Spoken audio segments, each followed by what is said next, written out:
Opening yourself up to scrutiny and to peer review, what it does is it allows the truth to be tested.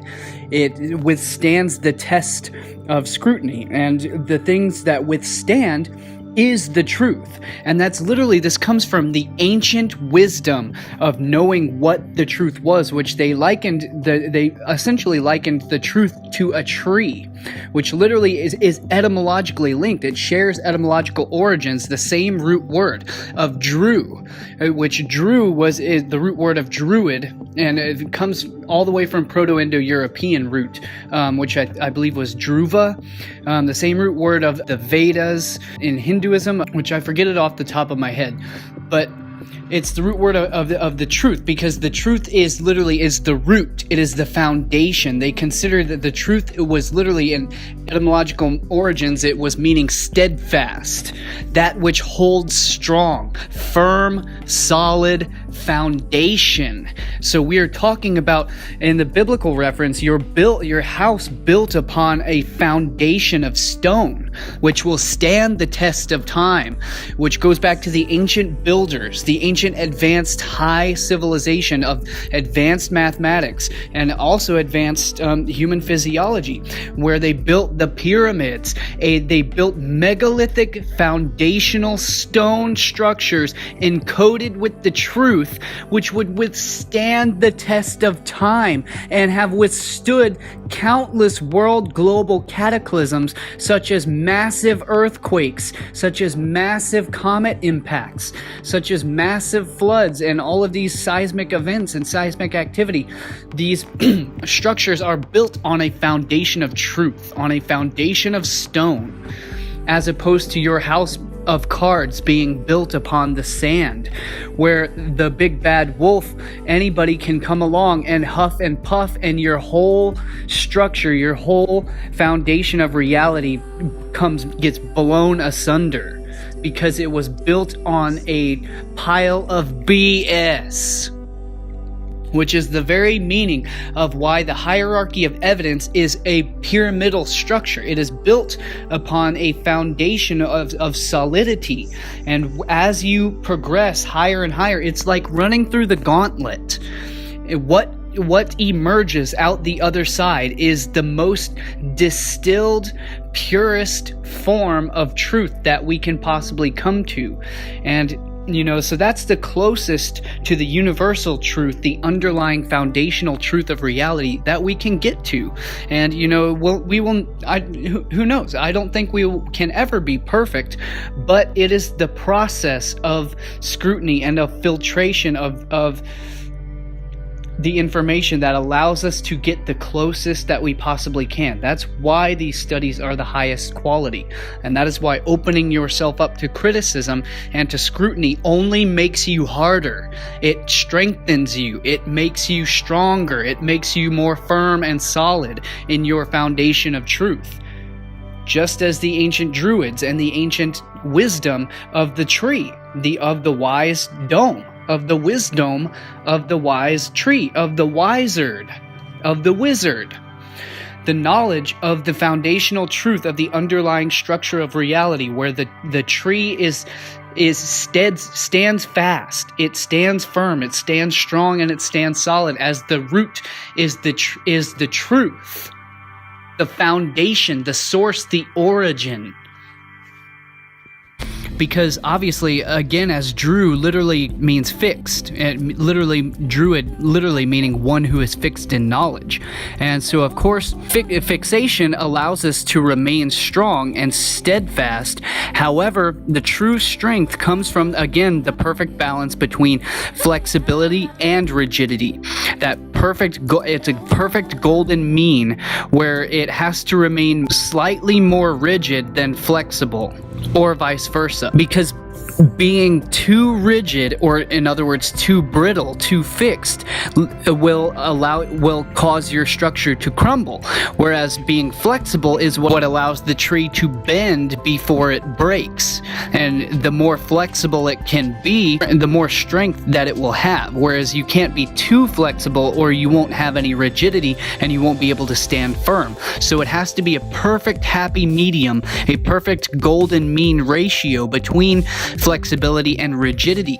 And this applies obviously, of course, to the mind, where you cannot remain too fixed or rigid. You have to remain flexible and being able to bend and to absorb the shock, to be able to withstand the true test, the true testament of time. Just as all structures have to remain flexible, which is what made these ancient stone structures so powerful, and which is why our modern architecture now has to incorporate massive flexibility to incorporate for wind damage as well as seismic activity.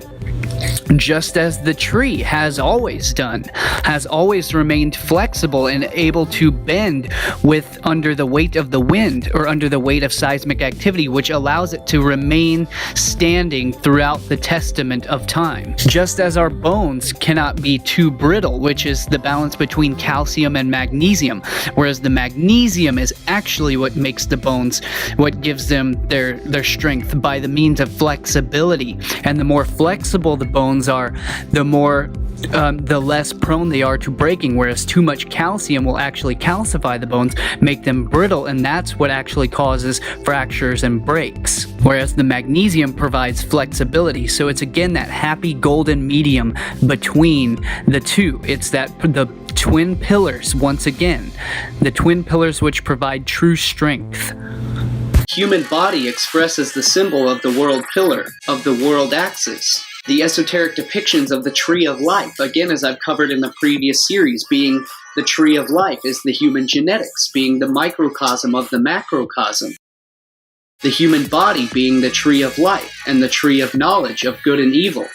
And again, the triumvirate section, the triune brain of the base, the midsection, and the vault, or the cerebrum, which again is the tripartite of the problem, reaction, solution. All the sun and stars, and the mountains and rivers,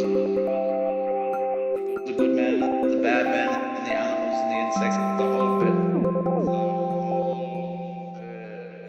The base being the reptilian the R complex, being the fight or flight response, the survival, which is the unconscious nature.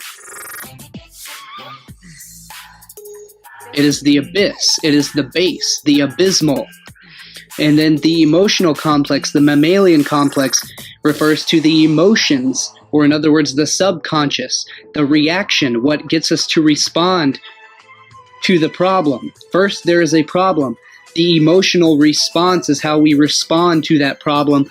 And then we have the highest portion of the brain, which is the functional, the rationing, the reasoning, and the logic, which comes up with the solutions to the problem and the reaction to that problem. And thus we have the solution, the problem, reaction, solution.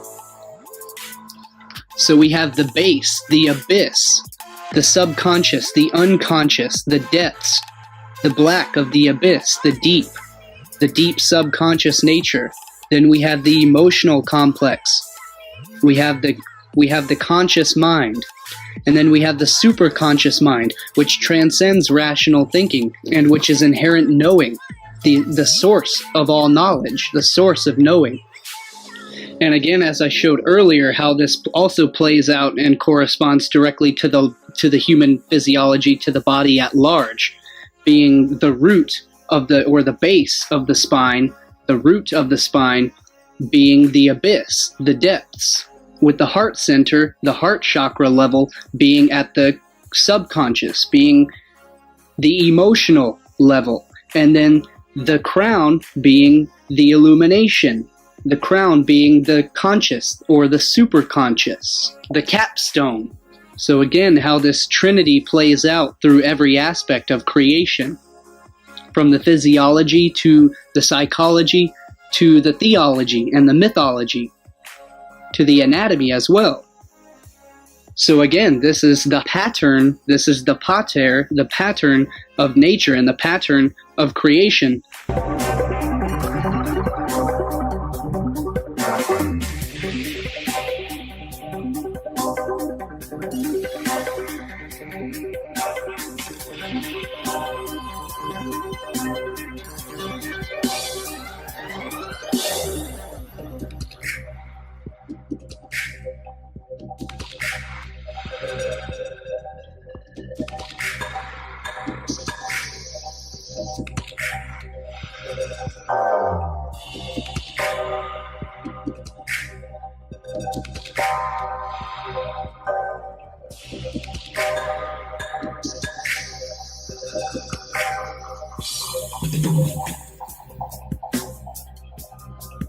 And the pattern of structure, which again gives rise to the world pillar or the cosmic pillar, which in the human body is we see again as the image of the tree.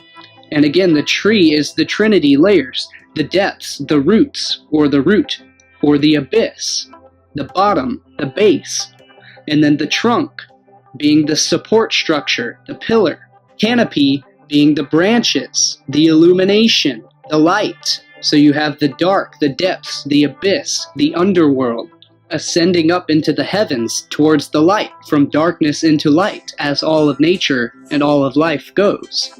So as I briefly touched upon the tree of life and the tree of knowledge in the previous presentation of the series, again I will touch upon and expand a little bit further here as the tree of knowledge being the tree of your mind, the tree of your brain, the tree of your central nervous system. And this corresponds and correlates to the larger fractal portion, which is the tree of all of life in existence, the phylogenetic tree of life, which encompasses all of living organisms, even ones without a central nervous system or without the centralized tree of life within their own body, such as the human organism, which again, it's the central tree of life within the body, is your central nervous system. The dendritic patterns, which a dendrite comes from the root of pertaining to a tree.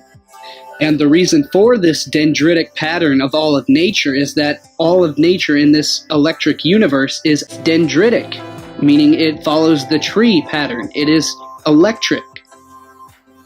And so this force that creates this standing wave formation, or this basically this bipole, this dual toroidal dynamic that is found throughout all of nature, and of course it only occurs around electrical filaments, which run on a universal scale, generated in plasma by electricity. These electromagnetic effects, they tighten, it constricts, and it coils, which is the essence of the Hindu meaning of kundal, meaning constriction, meaning strangling or coiling. Again, as I covered in Symbols of Power Part 2 and Part 3, is the very meaning of the perineal muscles, of the anal sphincter, of the perineal muscles. Literally means is a constricting, a contracting, a constriction, which is an electric force of charge, which is, it creates strength. It's a force of electromagnetism that creates charge, which creates force and power, which is, it creates contraction, which is how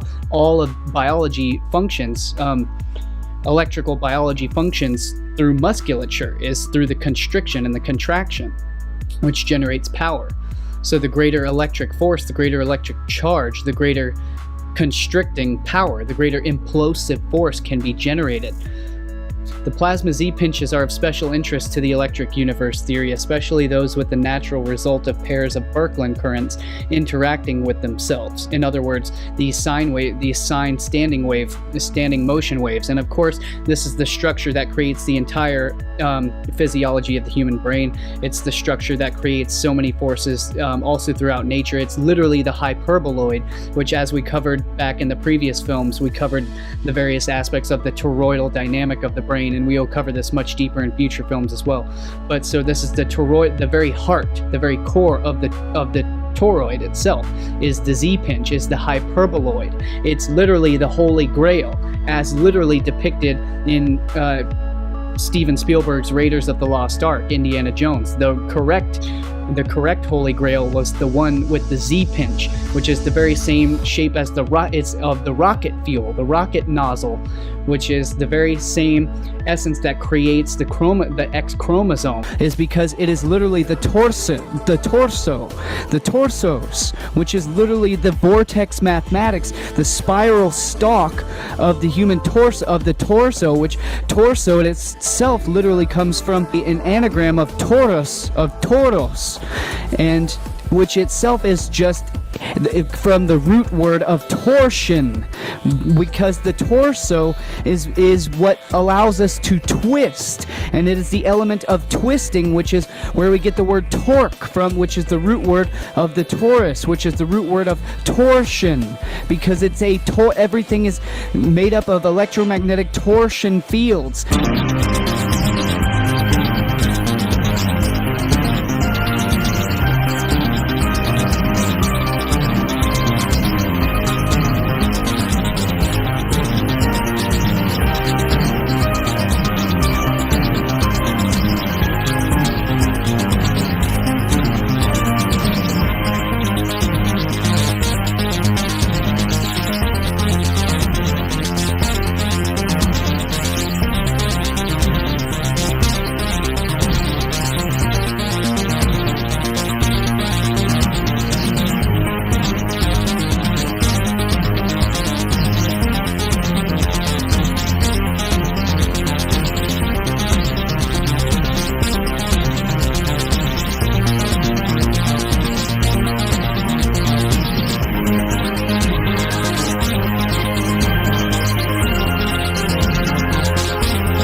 Upward or levitating, counter-rotating force simultaneously, creating this flux field of the diamonds, and how it's exactly correspondent with the vertebrae that literally creates the structure of the human spine and the human rib cage.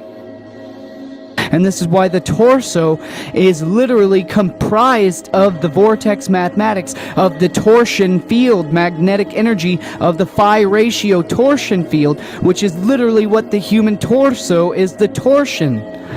And of course, the synonym of the torso is also known as a trunk. And of course, this is the trunk of the tree of life. And the tree of knowledge, which is the CNS, the central nervous system, which are the two trees in the Garden of Eden, the tree of life, which is the tree of knowledge, the central nervous tree, and the tree of life, which is the torso, the torsion, and the cardiovascular system, the cardiovascular tree. Depicted in the sacred womb, which is the spiral, the vortex is what creates the umbilical cord. It's literally a spiral cavitating vortex which implodes into the stomach of the child as it does within the womb of the mother, as above, so below. And this is what nourishes, and it's the fruit. The child is the fruit of the tree of knowledge. It's the fruit of our labor. It's the fruit of the tree of knowledge, coming to know each other, and has produced the fruit of life. So this is the coming to fruition, literally, of the sacred process of the Hylos Gamos. And this is a compilation I produced over here, depicting, as you can literally see, the vascular tree of life within the human anatomy, the placenta, literally the dendritic forms of the pattern of biology. And so, again, the implosive physics of the human anatomy, We find it in the human torso, as I depicted here. And the human torso is literally the essence of the torus, the torso, which literally produces the Greek letter phi, showing the implosive cavitation physics of the human anatomy. And this again creates the phi physics of the human beauty and form. So the body is the temple. It's not a graveyard. This gets us into how we actually influence our genetics to, our healthy lifestyle, how we actually produce the healthiest offspring that we can to produce, basically a divine human being, the most mathematically perfected human being that we can, which brings us closer to the physics of nature, which brings us closer to the essence of God, as we could consider it. And I want to show this clip from one of my friends on YouTube, Carrie McCarthy. She's absolutely brilliant, and I want to show this clip of what she's going to talk about, how our relation to the plants in nature, the tree of life, our relation to fruits of the tree of life, why we are intrinsically fruitarian, not exclusively fruitarian, but we have evolved for over 20 million years, if you want to consider, the actual anthropological essence of evolution as being legitimate or not, but how we evolved from, most all primates are strictly plant-based. Most of them are fruitarians for over 20 million years, but that's what we evolved from. So that's why we're intrinsically the fruits of the tree of life. The human body is literally evolves from the plants in nature, from the tree itself. We are literally the fruits of the tree of life. I actually wanted to put this back, and this is why we say the apple doesn't fall far from the tree, of course, because it's from the tree of life. The child is the fruit of the labor. So let's see what she has to say about that. Tony Wright. One minute, Chair. Tony Wright has a theory that I think is as important as Darwin's Origin of Species. It advances the idea that it was fruit and not meat that gave human beings our unique style of intelligence, and he also posits the revolutionary idea that our relationship with plants has in some sense been a sexual one, that we haven't just evolved alongside them the way animals usually do in symbiosis with their food source, but that the chemistry of fruit has had an unusually active role in changing our species dramatically. There was a period of time in our history when all of a sudden the brains of our ancestors tripled in size very quickly, and the modern neocortex came into existence with a bang. And Tony suggests that this coincided with our ancestors living in the tropical rainforest at the time when they had access to fruit all year round and were eating more fruit by weight than any other animal. Now, a lot of animals eat fruit, but not in the quantities that we did. The larger herbivores, for instance, tend towards green leaves, and amongst primates, we do see that trend reflected, that the ones who eat more fruit are smarter, whereas those who eat more leaves are bigger and stronger, but less intelligent. So here already we have a very basic clue that if our fruit-eating habits were unique and our intelligence appears to be unique, perhaps the two are related, because for those who say it was meat that made the human brain grow big, I always wonder, why hasn't it had the same effect on other animals that eat meat? In fact, the fossil record shows that since leaving the rainforest, our brains have been shrinking fairly steadily, and this may have been a result of not having access to the same quantity of fruit and relying instead on things like meat and root vegetables that are clearly not optimal since they need to be cooked to be edible.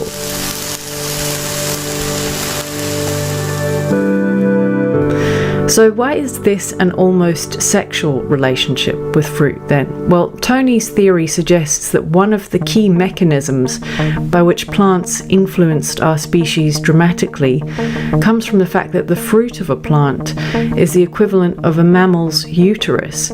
Fruit is a reproductive organ, and so the hormones it contains are about generating and shaping life.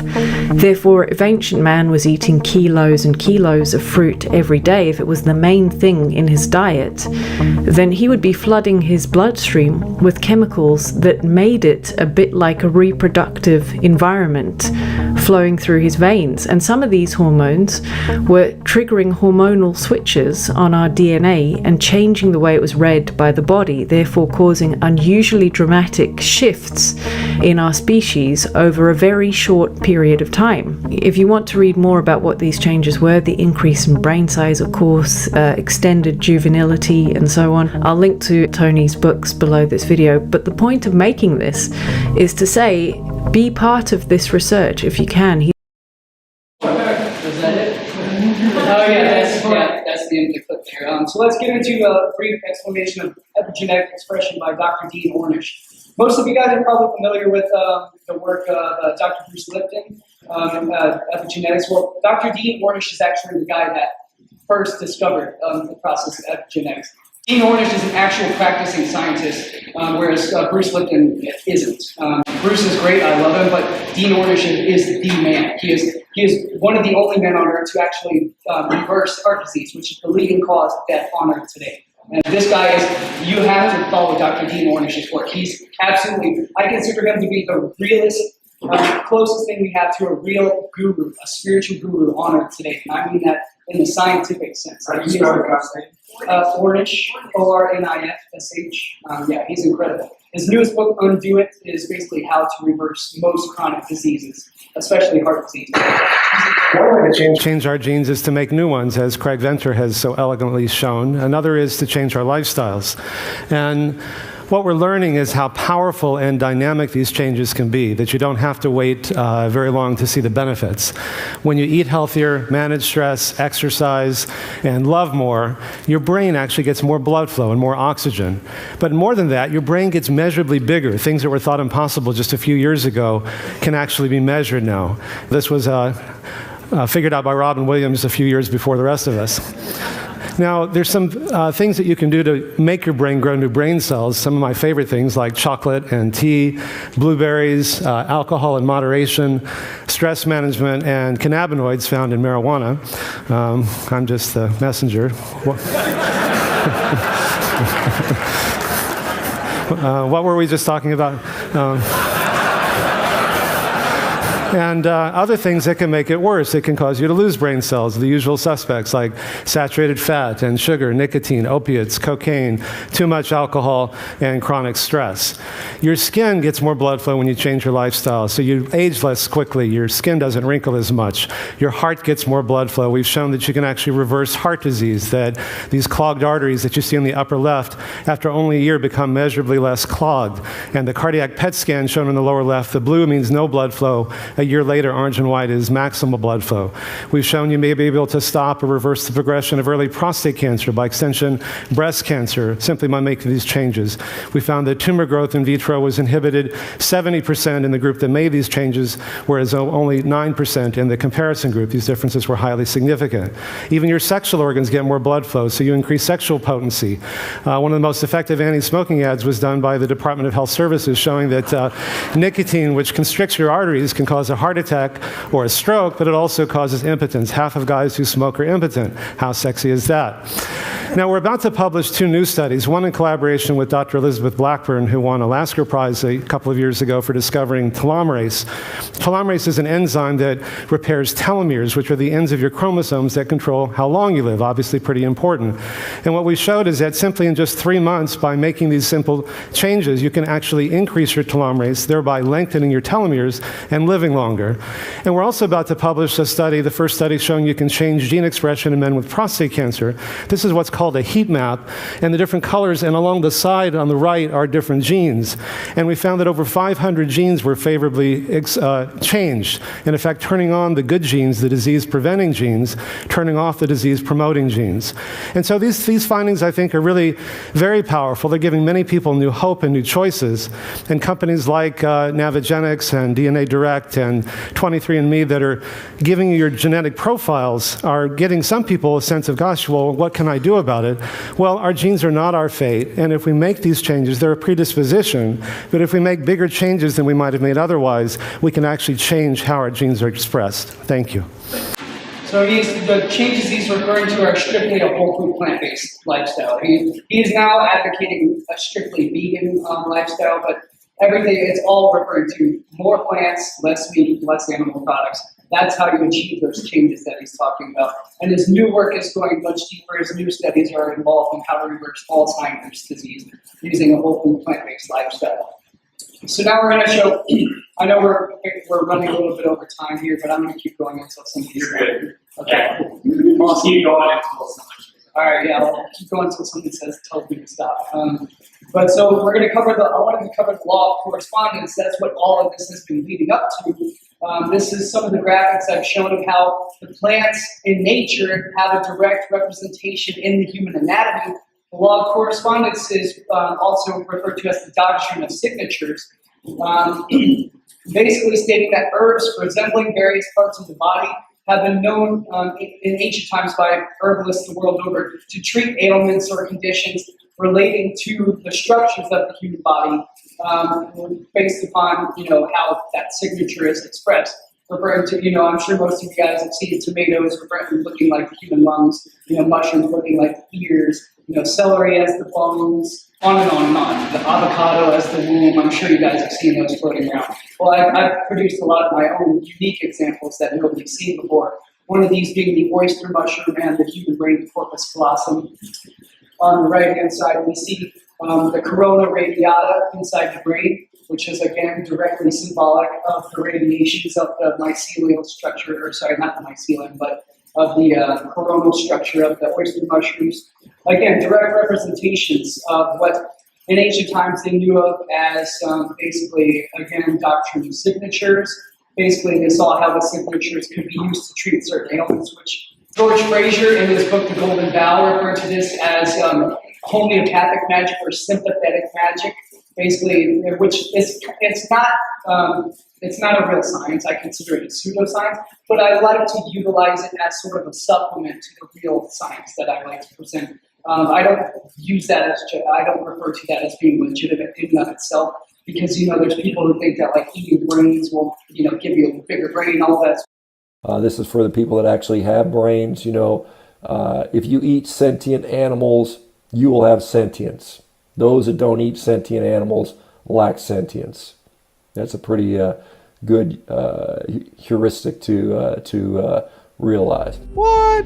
I'd love to hear your comments on that in the section down below, so that way I can go through and read some of what you have to say about it. If this is the type of content that interests you, make sure to check out my full presentations as well as my further research, my further films, and my previous videos that you can find in the full archives at patreon.com/liftingtheveil. The link will be in the description below, and all my cited source links will be in that article description as well. And I'm sorry I didn't want to make this too long. I wanted to make this a short video. And as always, I want to thank you guys for taking the time to watch my videos. If you enjoy this information, please share it around with anyone who you think might also appreciate the information. It's my greatest passion, and my purpose and my mission is to continue to produce genuinely inspired and meaningful, uplifting content, intellectual pieces of art. We haven't even begun to scratch the surface of just how much info is ready and waiting to be produced.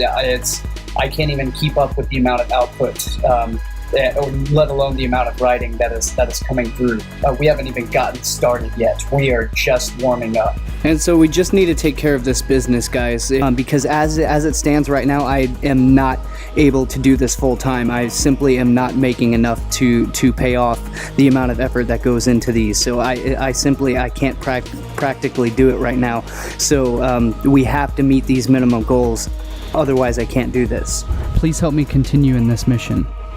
And check out the merch in the links below. Help support my channel that way, or support my channel on patreon.com/liftingtheveil. Links in the description below. And I will see you guys in the next video. There is so much more content coming up.